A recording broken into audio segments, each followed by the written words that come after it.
Hello everyone, আসসালামু আলাইকুম রহমতুল্লাহ। আমি আপনাদের সামনে আর নতুন একটি ডিজাইনের 22 ক্যারেটের চেন নিয়ে এসেছি।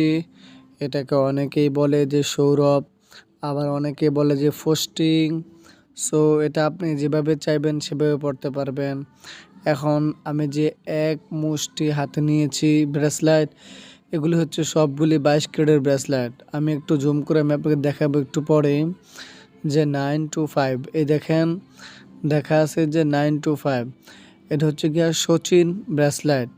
সো আমার চ্যানেলটাকে সাবস্ক্রাইব করবেন, লাইক করবেন, কমেন্ট করবেন অ্যান্ড শেয়ার করবেন। আপনারা একটা কমেন্ট বা একটা লাইক, একটা শেয়ার, একটা সাবস্ক্রাইব করলে আমাকে অনেক ভালো লাগে। তো সেই সুবাদে আমার চ্যানেলটাকে সাবস্ক্রাইব করবেন। এটা হচ্ছে গিয়া ফোস্টিং চেন। সো দেখতেই অনেক সুন্দর লাগতেছে, অনেক ইউনিক। আসসালামু আলাইকুম রহমতুল্লাহ।